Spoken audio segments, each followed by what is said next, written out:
नमस्कार दोस्तों, स्वागत है हद से ज्यादा सीधे मत बनो में। आज हम आपके लिए लाए हैं गौतम बुद्ध की कहानी हद से ज्यादा सीधे मत बनो। आज की इस कहानी से आपको प्रेरणा मिलेगी। भगवान बुद्ध के जीवन की ऐसी कई घटनाएं हैं जो हमें जीवन में सही मार्ग दिखाती है। आज भी हम उनके जीवन की एक घटना को कहानी के माध्यम से आप तक लेकर आए हैं। आप इस कहानी को पूरा देखें व ध्यान से सुने और ज्ञान प्राप्त करें। एक बार की बात है, गौतम बुद्ध अपने शिष्यों के साथ बैठे थे। उसी समय राजा अजातशत्रु वहां पहुंचे और बुद्ध से कहने लगे, हे बुद्ध, जब से मैं आपका शिष्य बना हूं, हर कोई मेरा शोषण कर रहा है। आपका शिष्य बनने से पहले सभी लोग मुझसे डरते थे, क्योंकि उस वक्त मैं बहुत कठोर था और मैं किसी को मौत की सजा देने से पहले एक बार भी नहीं सोचा करता था। लेकिन आपका शिष्य बनने के बाद मेरा किसी को दंड देने का मन नहीं करता और ना ही मुझे गुस्सा आता है।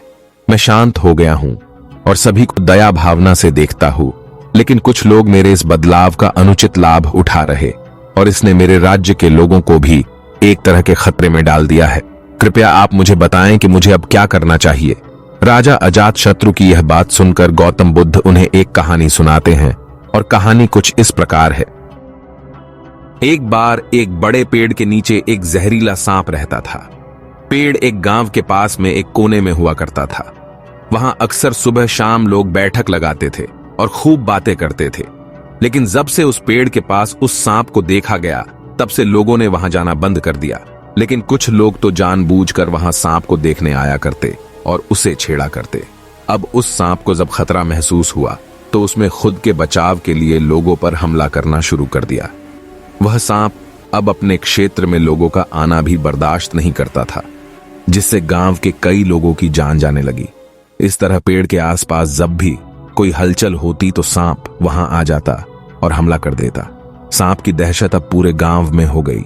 अब लोगों ने बिल्कुल ही उस पेड़ के पास जाना बंद कर दिया। एक दिन एक साधु उस गांव से गुजर रहे थे। तभी उस साधु की नजर उस विशाल से घने वृक्ष पर पड़ी जिसके नीचे वो सांप रहा करता था। घने पेड़ को देख साधु के मन में विचार आया कि चलो वृक्ष की इस ठंडी छांव के नीचे बैठकर कुछ देर ध्यान लगाया जाए। उसी वक्त गांव के कुछ लोग अपनी गाय लेकर घर की ओर जा रहे थे। तभी उन लोगों की नजर जब उस साधु पर पड़ी जो कि उसी पेड़ की तरफ ही जा रहा था। तभी लोगों ने उस साधु को सांप के बारे सावधान करते हुए कहा कि आप उस पेड़ के पास मत जाना। वहां एक जहरीला सांप रहता है जो जरा सी हलचल होने पर हमला कर देता है और अब तक कई लोगों को काट भी चुका है। लोगों की यह बातें सुनकर साधु मुस्कुराए और उस पेड़ की तरफ चल पड़े। उस जगह को थोड़ा साफ करके जैसे ही साधु ध्यान करने के लिए बैठे, तभी सांप हलचल सुनकर साधु के सामने आ पहुंचता है और फूंकारने लगता है। फूंफकार की आवाज सुन साधु की आंख खुलती है और वह सांप को देखने लगते हैं। वह सांप की आंखों में देखते हुए एक मंत्र बोलते हैं और मुंह से फूंक मारते हैं। तभी चमत्कारी रूप से वो सांप साधु से बात करने लगा। अब दोनों एक दूसरे की भाषा को समझ सकते थे। सांप साधु से कहता है, हे मनुष्य, क्या तुम मुझसे नहीं डरते? क्या तुम नहीं जानते ये मेरा क्षेत्र है और यहां आने की किसी की हिम्मत नहीं है? साधु ने करुणा से कहा है, मेरे मित्र, इसमें डरने की क्या बात है? मैं किसी चीज से नहीं डरता, क्योंकि जब मैं जीने का लोभ ही नहीं रखता तो मृत्यु से क्या डर। सांप साधु की ये बातें सुनकर चौंक गया, क्योंकि सांप की इससे पहले ऐसे लोगों से मुलाकात हुई थी जो उसको मारना चाहते थे या उसके डर से भाग जाते थे, लेकिन वह ऐसे व्यक्ति से कभी नहीं मिला था जो उससे नहीं डरता। सांप साधु से इतना प्रभावित हुआ कि वह साधु के चरणों में पड़ गया और बोला, हे प्रभु, आप बिल्कुल सही कह रहे हैं। आज तक मैंने जो कुछ भी किया है अपनी जान बचाने के लिए किया है। अपने क्रोध के चलते ना जाने कितने निर्दोषों की जान भी ले ली। इसके बाद साधु सांप बहुत सी बातें समझाकर वहां से चला गया।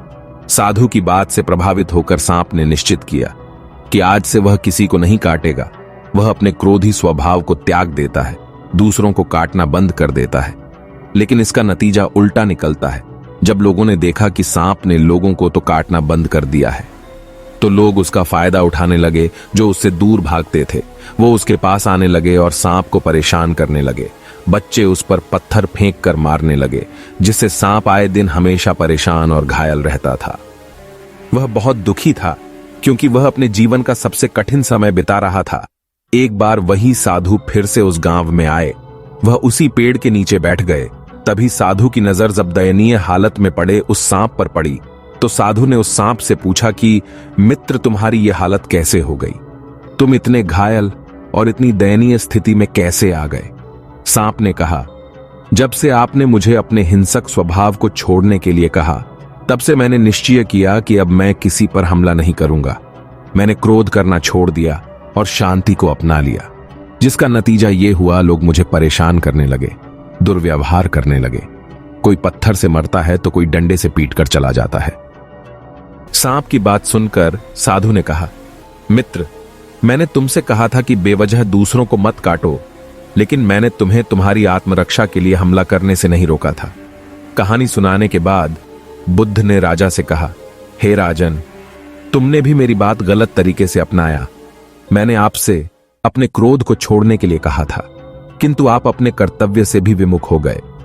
आप एक राजा है, अतः पूर्ण रूप से साधु की तरह व्यवहार करना आपको खतरे में डाल सकता है।